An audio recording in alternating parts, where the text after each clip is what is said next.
Good afternoon, everybody, and welcome to OpenView's Webinar Wednesday series. My name is Casey Renner, and I'm the Community Manager here at OpenView. For those of you who might not know, OpenView is a venture capital firm based in Boston that focuses on expansion stage software companies and helping them acquire, retain, and grow the right customers and talent. Joining us today, we have John Russo, who will talk to us about the future of B2B marketing and how ABM is leading that charge. John currently runs B2B Fusion, which is a sales and marketing performance firm focused on connecting marketing investment to new revenue for high technology, financial services, and healthcare companies. Prior to founding B2B Fusion in 2011, John served as a 3-time global chief marketing officer in successful high-tech companies. A few housekeeping items before I turn it over to you, John. There will be time for Q&A at the end of John's presentation.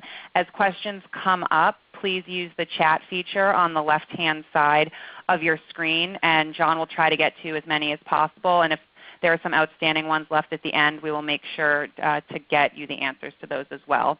And then the recording of this presentation and the deck will be sent out tomorrow. So if for some reason you need to leave us early, not a problem. We'll keep an eye out for that in your inbox. And all that being said, John, I'm going to turn it over to you to get going. Excellent. Well, thank you, Casey. My name is John Russo, and I'm super excited, Casey, that you've involved me here. And today we're going to be talking a little bit about account-based marketing. And I thought the way to frame it up best would be talking about readiness and maturity of ABM.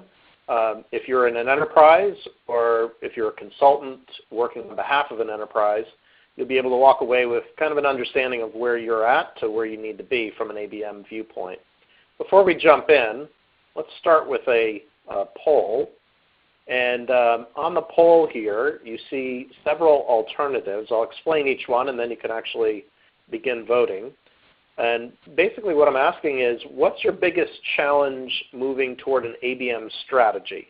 The first choice is ABM's not a priority, sales and marketing are doing other things. The second one is alignment. ABM nomenclature could be defined, or is not defined, not documented, or is inconsistently used between sales and marketing.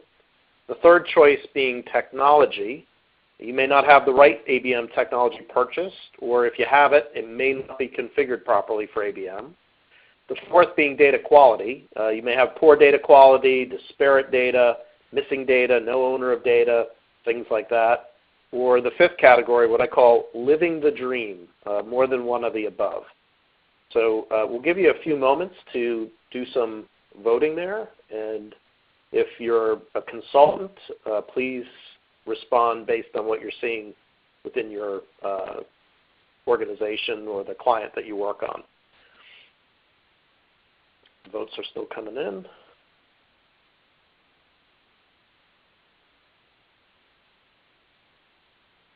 Okay, interesting. And I'll share these with you in just a moment as soon as all the votes are completed.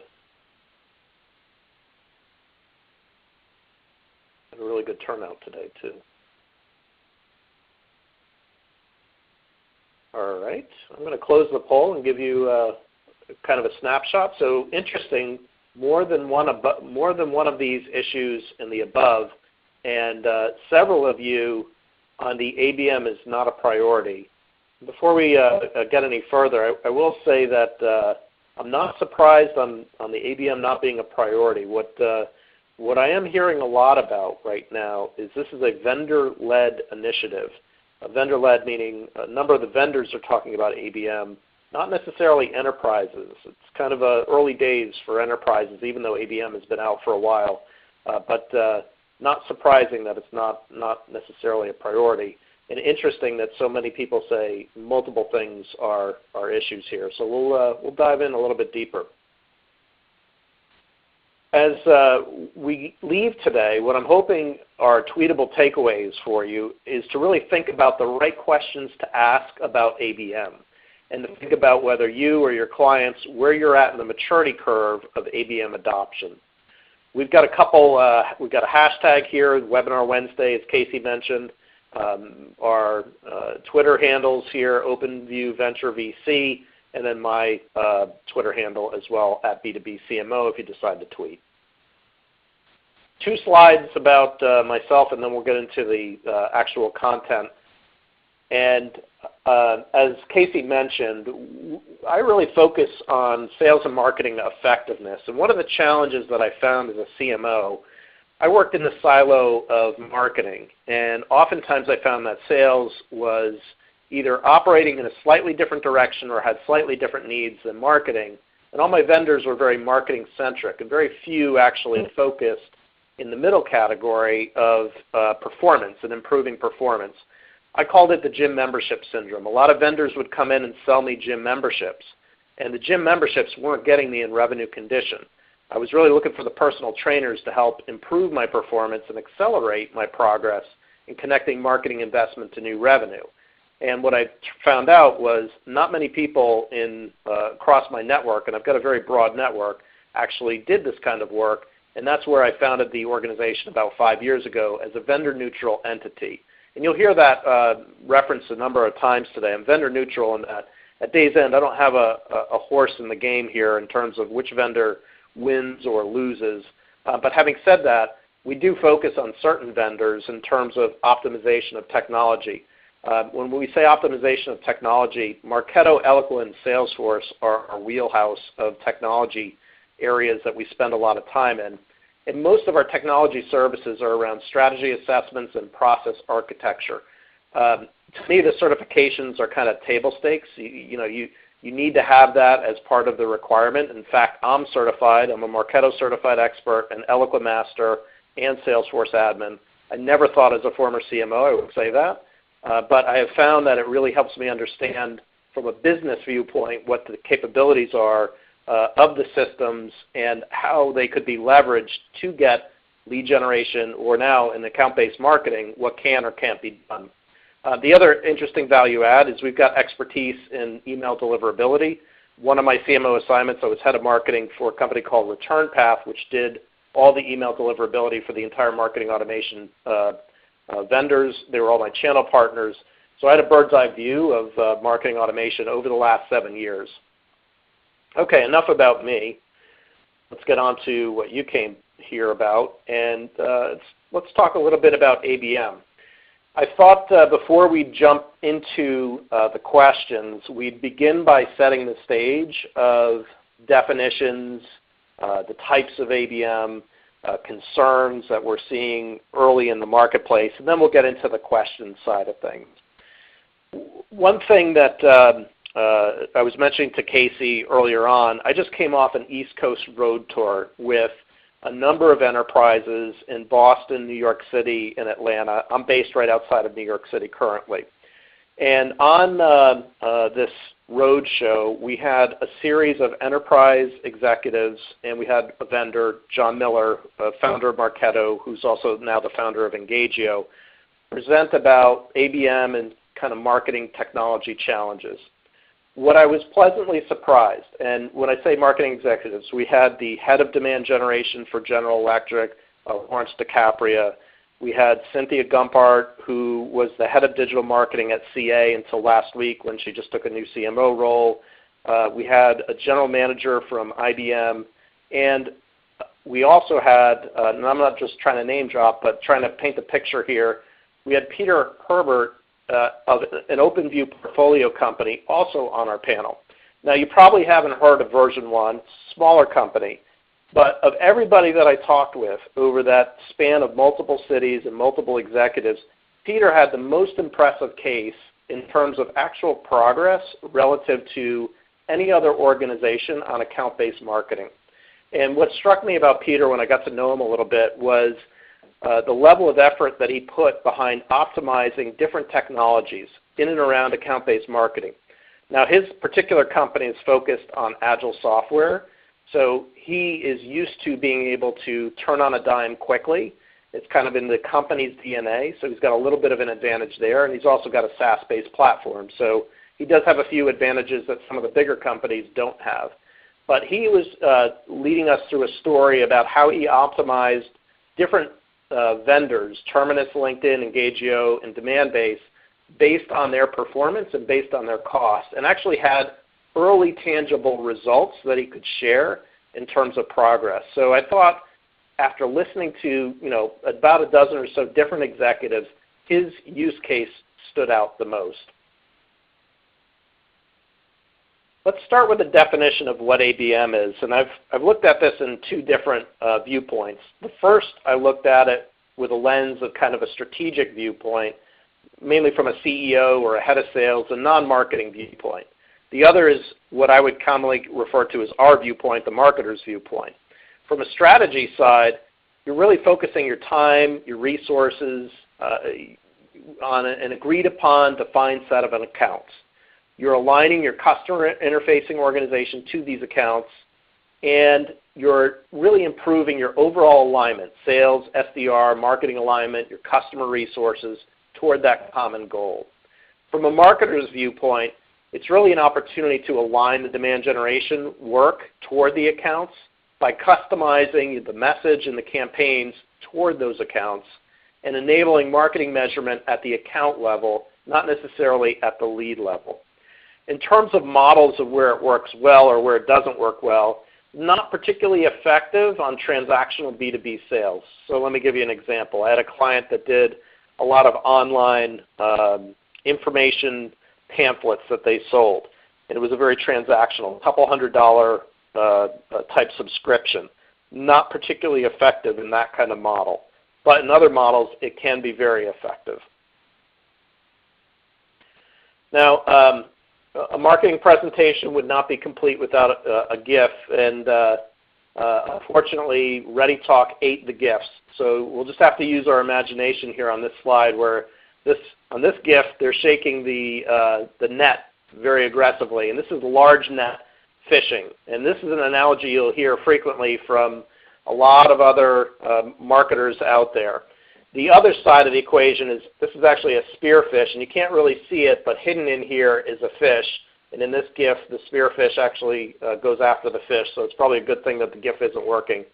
Where spearfishing is more of the ABM analogy, going right after that fish on a one-to-one basis as opposed to the one to very large, many type organization. Sometimes I've heard people say that ABM is an alternative to inbound marketing. A lot of us have made a career on inbound marketing.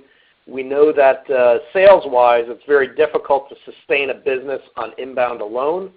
ABM certainly can augment inbound. It's probably a combination of ABM and inbound that can make a company successful. Let's pivot toward the types of ABM models. ABM is connecting the most likely to buy accounts to the marketing effort in these four categories: named account, customer lifecycle, industry segment, and large accounts.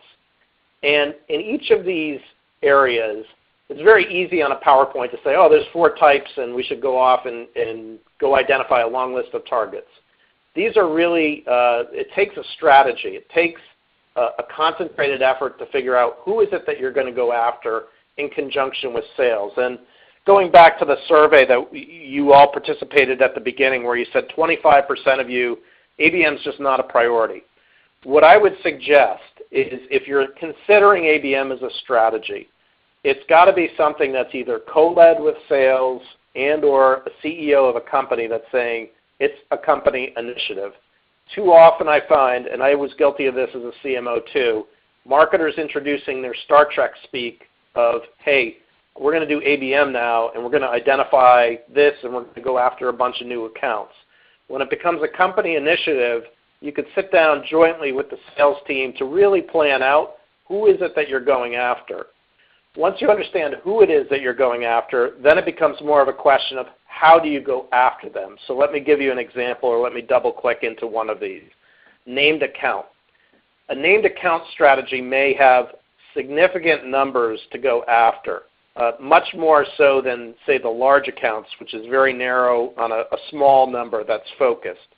In a named account strategy, predictive analytics may play a larger role than that of the other models. So in each one of these treatments, you may have a different go-to-market strategy. You may have a different technology strategy supporting how you go after this list. Now let's get into two shortcomings before we get into the question portion of the presentation. And a lot of you that are familiar with Salesforce, this probably won't be a surprise, but for those of you who are not Salesforce experts or familiar with Salesforce, you realize that there's a shortcoming in how Salesforce was designed. Salesforce has leads, they have contacts, they have accounts, they have opportunities. A lead, because Salesforce is a non-relational database, the leads have no relationship to contacts, accounts, and opportunities. And because of that, in theory, you could have a lot of information on the lead side that's either duplicative or doesn't exist on the contact, account, and potentially opportunity side as well. Where this really becomes painful is at the account level, where leads may or may not have account information, industry type, revenue, employee size, whereas contacts can be associated to the accounts and may have that information already in place. So what happens is you could have several leads in a company. You could have people in a company like IBM, and IBM could also be on the contact and account side, but Salesforce doesn't recognize that an IBM person over here is also related to an IBM person over there. So there are companies that have come out and matched the leads to the accounts and contacts of Salesforce, Ringlead, Lean Data, and Engagio, just to name a few. And I should also mention, by the way, I mentioned several vendors in here. I get no compensation from the vendors. There's 3,000 marketing technology vendors out there. It would be impossible for me to name every vendor that's out there. However, in my current role and through an association that I run on the East Coast, I run across a number of vendors. So I'm just basically taking what I see as technologies that have been deployed in my clients or that we've recommended or that have hit my radar screen. If you're a vendor and I don't mention you, feel free to drop me an email and perhaps you can get on my radar screen and we can get you into the next presentation. The second issue that we run into, and you probably have seen this report from Morgan Stanley, and if you haven't, it's called Software Eats the CMO Suite. It was published a couple months ago. And the number one issue that CMOs in this survey came out with, 39% said the integration piece was their number one concern. And when it comes to ABM, as you'll see a little bit later on in the presentation, this is the most important part, yet it's the most concerning. So that's something we'll talk about a little bit later on in the presentation. Okay. Now we're going to shift gears over to 10 questions to ask on ABM to kind of get an assessment of where you're at or where your maturity of your company or where you need to be at. The first few questions that I ask, because there's such a variety of people that are on today's conference call, are very high level and generic. And as I go on, I get more and more tactical and get down to more and more takeaway areas. So the first question that comes up is, why ABM now? Now, there's been some interesting things with ABM. First of all, from a sales viewpoint, account-based selling has been around for 20, 30 years. It's not a new concept. But what is happening is selling is incredibly challenging these days. The number of people that are at an account that you have to potentially sell into has gone up year over year. Whether it's CEB or Demand Gen or any of the industry pundits, they all are directionally saying the same thing, that the average number of people, and 4.7 people in an average account, that you have to reach out to with an individualized message, it becomes extremely important to be able to reach to all of these people. And a number of buyers are showing that their buying cycles are increasing time-wise. So typically in a B2B sale, in my experience, you're looking at a 6 to 18-month trajectory. Over half of the people that were surveyed are saying that's actually extending time-wise, which is very, very interesting. Then the third thing that's coming into play is effectiveness. For those of you who are not familiar with ITSMA, they're a terrific resource on ABM. They're typically more targeted toward professional services organizations. So I think you have to put a little asterisk by this 84%, where they're saying companies that say ABM delivers higher ROI than other types of marketing. I think that's probably true in the companies that they surveyed, which, like I say, are typically professional services organizations. May not necessarily represent your organization. But having said that, there is a high interest in ABM overall as a percentage. The second question to ask is business objective. And this is where I was suggesting earlier to really plan out or be thoughtful, whether it be with your CEO, your head of marketing, your head of sales. It's got to be a joint effort. I think those marketers that try to introduce ABM as their own initiative will have a very tough battle because there's so many other things that you have to get done. This is really a strategic initiative that has to happen at the executive level and executive commitment. And this is one such example. Actually, one of our other clients was looking at a renewal and upsell situation. This was a company that purchased other companies, had multiple products that they wanted to sell in. They were a little bit more challenging in terms of systems-wise here. So they had multiple systems that had contracts, systems that had purchase history. None of that information necessarily sat in Salesforce or in their marketing automation tool, which at the time was Eloqua. So what we did was basically took information from these proprietary systems and based on that triggered an email that when their renewal would come up, that prior to the renewal, 3 months from the renewal, they would actually begin that process. And it's likely that is something that you could do in a SaaS-based company. I see several of you are from SaaS-based companies.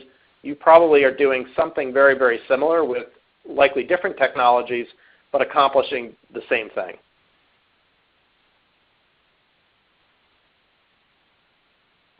Three, where should you invest in 2017 marketing budget? Okay, it's July 13th, and we're already talking about 2017, but for a lot of you who are involved in the budgeting process, that time frame is not too far around the corner to begin planning where budget allocation will actually happen. This is a survey that was done by IDC. Kathleen Schwab of the CMO Advisory Service, who's on the board of directors of MoCA with me, shared this with me. And what she said I thought was pretty insightful, where she was starting to see a number of companies that are beginning to look marketing expenditure-wise toward these last 3 stages: expand, renew, and advocate. A lot of us marketers, particularly SaaS-based marketers, are very focused on kind of that exploration stage.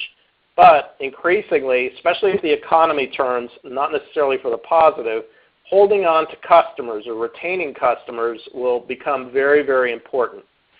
A really good case study, if you have the opportunity to listen to it, is Media Data. They're out here on the East Coast. If you just did a Google search on Media Data and demand base, there's a webinar where they actually walk through this very process of a reallocation of budget and some tangible results where they were actually able to prove the value of that investment and that shifting of investment. Now, speaking of which, you can kind of see that this kind of follows the path of the traditional funnel. And the traditional funnel is the very next question that comes up, which is how exactly is the funnel going to be changing? So a lot of us were kind of used to this linear path of funnel. For those of you who have been in marketing 4 years or more, we had kind of a very linear path of being able to measure, connecting marketing investment to new revenue. And now what's happening is the funnel has actually turned itself on its ear and has become kind of this continuous loop. So those same categories of creation at the top of the funnel are still represented, but what's interesting now is you've got the loyalty loop. And this is where ABM plays particularly well, is kind of that expansion, renewal, and advocate. And we should probably spend a moment on advocating on how important this is. This is really getting others to recommend or refer you or your products or services on behalf of your company to others. And with so many businesses and so many choices these days, this advocation becomes really, really important for the next new sale. So instead of getting a cold sale, you're having somebody advocate on your behalf to say, wow, this person is really successful, therefore I should purchase. So I think you're going to start seeing a lot of activity here in the loop, and you're going to start seeing new measurements that haven't traditionally been done before. I think before, a lot of us, particularly those on the SaaS environment, are used to kind of the MQLs, the SQLs, SALs. Those don't necessarily go away, but there may be some new measurement capabilities that we'll be putting in place. Okay. We're now at the halfway point, and now I'm going to get a little bit more tactical on the types of questions that are probably relevant to you putting an ABM strategy together. Over the last 5 years, my company has put together a very comprehensive survey on data and data quality. Data is everything, as a lot of you have probably come to learn about not just account-based marketing, but marketing overall. And one thing to really ask yourself is the readiness of your account-level data. And this is an actual survey that, we bracket information two ways. We tender a survey, which is what we put together over the last 5 years, of kind of real sharp questions to ask of people. And then we actually look at the data and we look at the delta between what they say and what actually exists. So I'm only showing you what they say. But one of the questions that we prompt is we ask about account names. And then, again, we follow up with an actual inspection where we ask, what's your status of account names? Are they messy? They don't follow a convention. And we see this all the time. GE versus General Electric versus General Electric Incorporated. Or somebody might put in GE, GE, or GE or General Electric Locomotives Erie, General Electric Power Atlanta. I see this problem so many times, it is unbelievable. It usually comes up in a couple different scenarios. Either no one's responsible for data in the company, or there's no account governance, meaning it's like the Hunger Games when it comes time for salespeople competing for accounts, and they'll intentionally put names in that don't necessarily match up. Or you've acquired a number of companies. As a small company, you've mashed together data, and so you're stuck with a lot of different naming nomenclatures from the other company that aren't consistent with your company. So consequently, you've got some bad account information. Now, it's exacerbated if you have missing address information or key data that's missing, like revenue, employee count, facility data, because you can't segment on it and you can't target on it. So really spending some time looking at your account level data makes a ton of sense at the early onset. One thing of note here, we did a survey late last year, and surprisingly, nearly half of the enterprises did not have an owner of data. So as you'll see in a moment from a couple other slides I'm going to share, you'll see what that actually impacts. So in addition to account level data, the other area to look at is your contact level data. Now this is a framework. When we're going in and we look at data, we look at 6 different attributes. These are attributes that we put together over a period of time after staring at data. And likely a number of you, if you're in small companies or new companies, likely don't yet have a data duplication problem. We typically find this in bigger companies or companies that have had Salesforce for 5 or more years. You usually see this. Where we do see a problem, though, on ABM for role-based contact data are in these 2 categories: missing internal data and inaccurate internal data. So internal data means data that you own. So you might be missing an email address, a first name, a last name, critical information, or it's inaccurate. So instead of my name being John, they might call me Bob, or might be the wrong last name or the wrong email address. These 2 are killers for having accuracy for account-based marketing. So really looking at your contact level data. And when I say contact level data, that's in Salesforce terminology, your leads and your contacts, anything that has an email address. Really studying that and making sure you understand the problems is critical. Okay.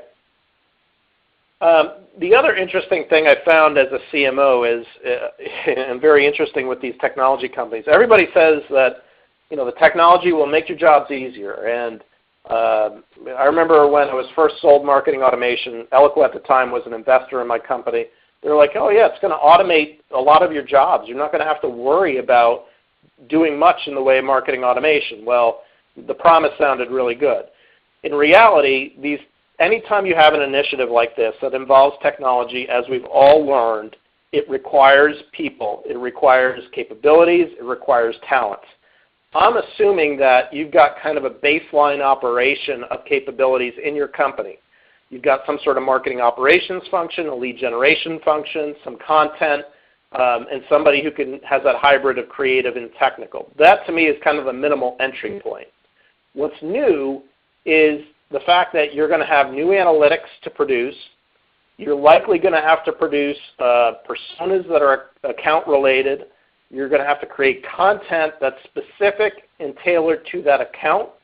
You're going to have cross-functional leadership or stakeholders to really embark on this initiative. And although it's somewhat self-serving, it's true. You do want to have intelligent business strategy agencies on the other side of the equation, so you're not spending your time trying to ramp them up on what your business model is or what you're capable of doing. In combination, you can succeed with an ABM with these types of skill sets. And this is a very demanding area when already people are stretched pretty thin across the existing areas.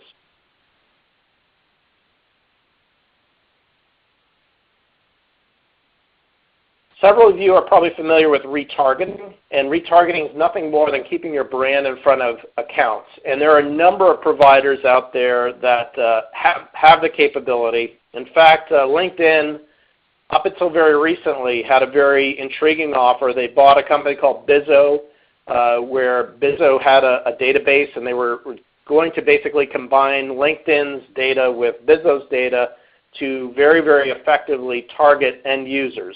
LinkedIn wound down that business 6 months ago, and so consequently a number of smaller providers have kind of come out and are starting to get a lot of attention and pushing a lot of these targeted ads. And the targeted ads could be via IP, they could be through a proprietary database, they could be through intent data. There are a number of different ways that the ads can be targeted. They can then pull people to a landing page that is populated with that targeted ad. So your account, let's say for example Ford that you're going after. If you're going after Ford, you could blanket all of Ford or a very specific area of Ford, the HR directors, and target them toward activities or related messages that are meaningful for your sales cycle, so you're constantly in front of that prospect. We're seeing a lot of that right now.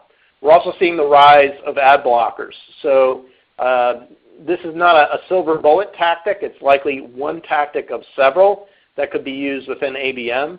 Because our time is limited today, I thought that this would be the most relevant tactic. There are several others like direct mail that you could use or events that are very ABM appropriate in addition to this.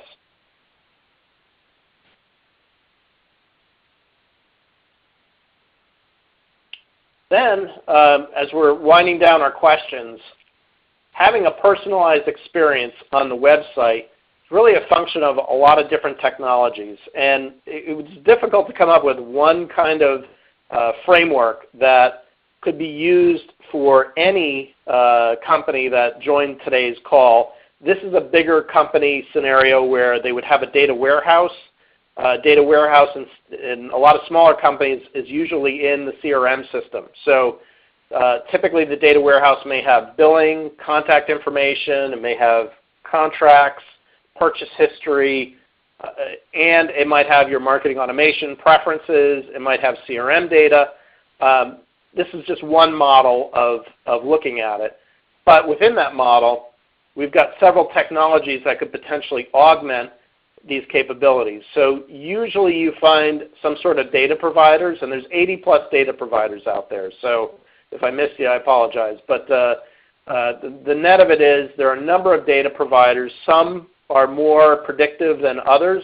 So for example, like Mintago, where you could do prioritization around specific accounts or specific leads. You could do some like-for-like modeling like LeadSpace has. Very, very intriguing type capabilities.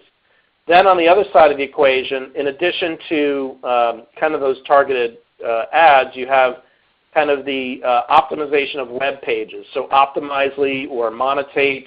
Eloqua now has acquired capabilities in here as well where you could do ad targeting. And then from an orchestration viewpoint, you could have technology that orchestrates a lot of this. Engagio, YesPath could be more of an orchestrator where you run plays toward specific accounts. So a lot of different elements. And then finally the measurement side of things, a number of companies that are on measurement. We'll get to that slide. I think it's my very next slide, so I won't talk much about measurement. One that I would pause on here, and again, I'm vendor neutral, but I thought was intriguing coming out of the Serious Decisions Conference in Nashville not too long ago, Commvault, where they're an East Coast company, and they talked about their account-based marketing success. And the technology that they used was a company called the Big Willow, which I had never heard of prior to that. But Big Willow basically it kind of puts the model on its ear. So unlike a lot of these other guys that are looking at a lot of your internal data of who's coming onto your website or who you think you want to be targeting, these guys actually did it the other way. They have been cataloging what's been happening on the web, what people are actually searching for out on the web, taking that data and then targeting based on what people have been searching for intent-wise, and then pushing that data back into marketing automation. So kind of a very interesting model that Commvault leveraged with the Big Willow. And the last piece is measurement. And I would say that we're probably in early days of measurement. John Miller of Engagio has kind of professed these are the areas. And I listened to John. I think he's probably right in a number of areas.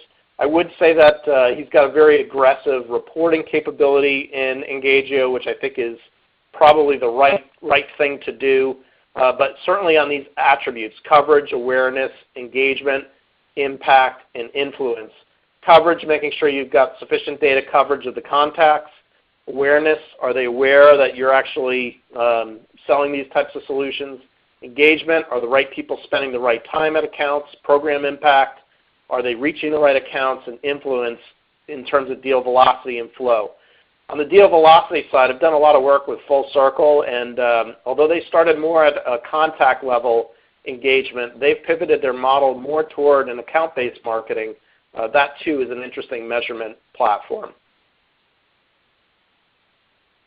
So I'm going to give you some time here to begin to queue up some questions. And before we get to questions, I just want to conclude and then give one or two more slides of helpful resources. So if you think of questions, please begin to put them in the chat box there. But really today what I was hoping that you'd get out of this discussion was you'd begin to think about the right questions to ask about ABM. Think about where you're at in your maturity curve of ABM adoption, whether you've just begun or you've got a couple issues that are going across or wrestling with. But begin that dialogue. And then in terms of helpful resources, and keep those questions coming, please. In terms of helpful resources to consider, certainly I referenced Peter here. He may even be on the call. You could reach him on Twitter. Erica Seidel, I don't know if you know Erica. She's a MarTech retained recruiter. If you do a quick Google search, you'll find information about her. What's unique about Erica, I found, was I've dealt with a lot of retained recruiters, but none that specialized in MarTech. And for a lot of us that are on this call, we're MarTech related, and I thought that was pretty interesting. Now, she is on the retained side, so she usually works on behalf of companies, but she's somebody that you probably want to be on her radar screen if career growth is of something importance to you. Keep those questions coming. And then as far as other resources to consider, Engagio has a great guide, about a 120-page guide about account-based marketing, Flip My Funnel conferences, a couple certification programs if you're looking to get certified. If you'd like, I'm happy to pass over to you, assuming nobody on the call is from Morgan Stanley. I'll pass you over the Software Eats, the CMO suite. You could drop me an email. I'll give you my email address at the end. But those are a couple key resources to consider. And then lastly, I just want to thank my clients, this is a sample set of my clients, but one of them, OpenView Investment and Monetate. So just wanted to thank you, clients, for, and thank you, Casey, from OpenView, for having me today. So with that, I would encourage some questions, and I'm going to give me a second to read through your questions here, and keep them coming, by the way. There's a number of them here that I got to go through. So, okay, the first question.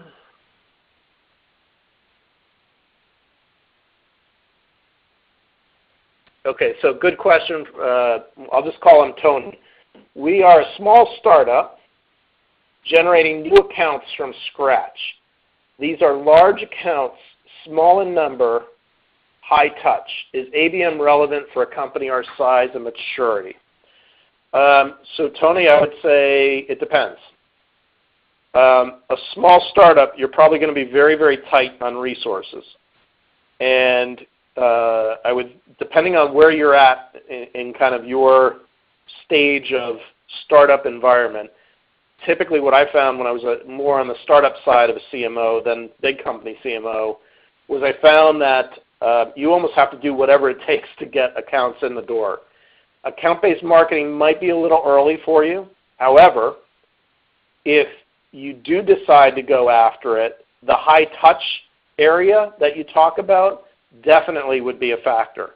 So if you're trying to break the noise with some other very, very large competitors and you're able to make the investment in high-touch, very personalized communication and your executives are behind it, then yes, I would say that you're likely a candidate for ABM. So very good question there. Question from Dan. Are there any vendors that combine data and intelligence, or do I have to buy two different sources? Now, Dan, I hope that's not a loaded question and that you're not from one of those vendors out there that combines data and intelligence. But you know, I guess I'm going to answer that one too in saying it depends. If you just need raw data, so raw contact information, email, phone number, address, revenue, you could buy that kind of data. If you need to get that and intelligence, where, let me give you for example. So I had one of my clients that needed information about their prospects and the types of technologies that they deployed that were similar to kind of a footprint. Like it gives them intelligence of, based on a certain technology deployment, it's more likely that they would be to buy than somebody who didn't have that kind of technology footprint. So you can get that level of intelligence. You can also get organizational intelligence too in terms of reporting structures, at least in our experience from a couple of the data providers. More challenging to get to, and not a lot of providers provide that. There's also a vector of intelligence in and around social. So a number of data providers are definitely offering social capabilities. So I guess to answer your question, if you need to buy data on separate sources, you could. Or if you wanted to buy it in a unified manner, you could do that as well. George asked a question here. Do you see a major difference in approach or style in ABM depending on whether you're targeting enterprise companies versus mid-market companies? Great question, George. Do you see a major difference in approach or style? I would say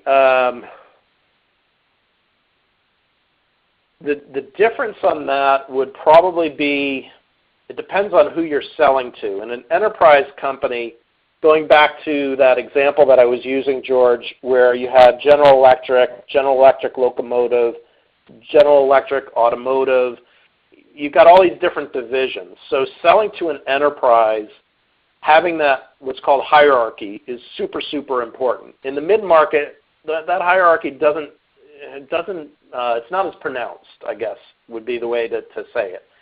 So in terms of ABM, probably not huge differences other than just understanding who you're targeting and knowing that you have to have customized, targeted messages, personas in both of those scenarios. So as I think about it out loud, it's probably pretty similar except for the hierarchy of accounts.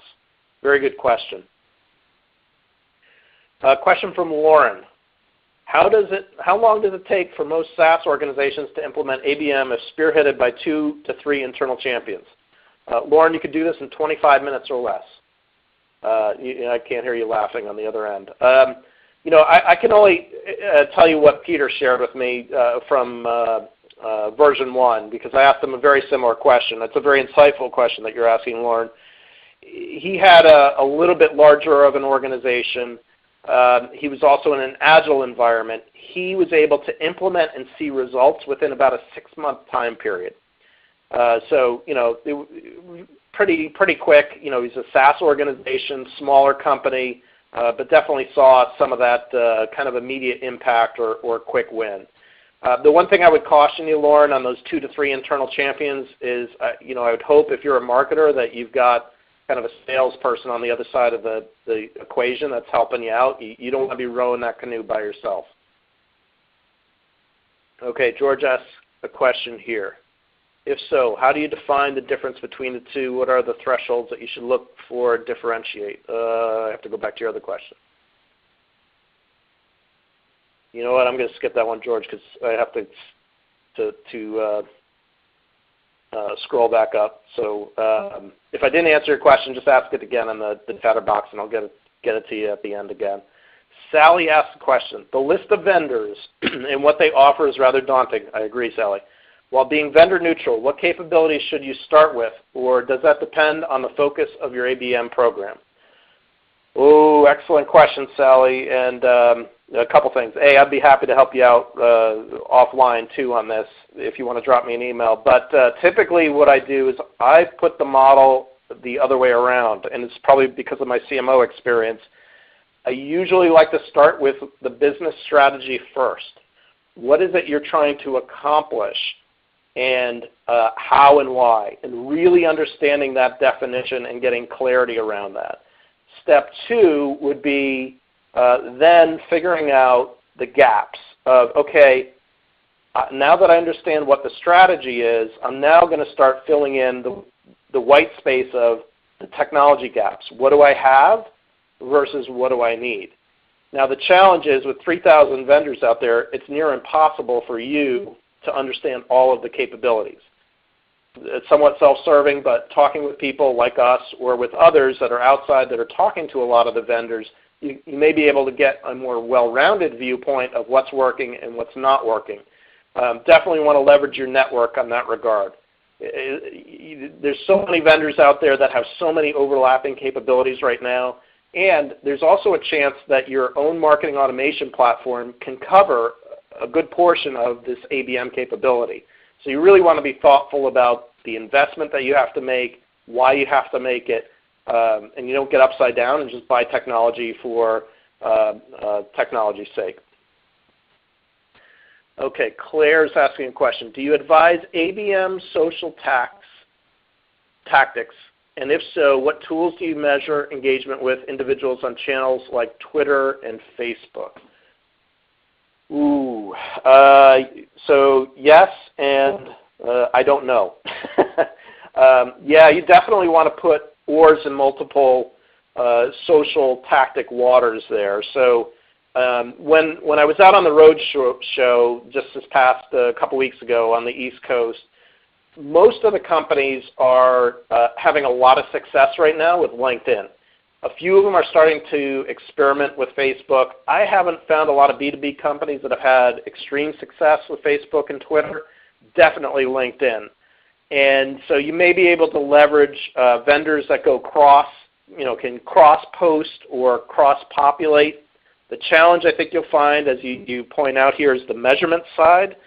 Is you'll probably have islands of information of measurement unless you're pulling that information into a data warehouse and manipulating the data. So yes, it's worth doing. Do I have an elegant way to measure it off the top of my head? I don't, but it is a very good question. And the only thing I would add in there, Claire, is you mentioned Twitter and Facebook. LinkedIn is where I would definitely spend the energy and time. Nick, will there be a recording of this webinar available afterwards? Yes, sir. And if I didn't answer any questions, you could drop me an email. And Lauren just said thank you. Okay. I think that does it. I think that's it, Casey. I give everybody 8 minutes back. Perfect. Perfect. Well, John, thank you so much for doing this for us. I really appreciate it. Know that our audience appreciates it too. Lots of great questions, which we always love to see. So, and yes, to further answer, Nick, your question, I will be sending out a recording of this presentation along with the deck. So keep an eye in your inbox for that either tomorrow or the following day. Please keep an eye also on our events. We do webinars weekly, every other week, so a lot of great content around ABM and account-based everything. So if you have any questions, as John said, you can reach out to him. You also have my emails from all of our correspondents. So if something comes up or you have additional questions, you can also pass those through me and I will make sure that they get changed or get answered. Excuse me. So all that being said, John, thank you again so much. And to everyone who was on, thank you for your time today and have a great rest of your afternoon.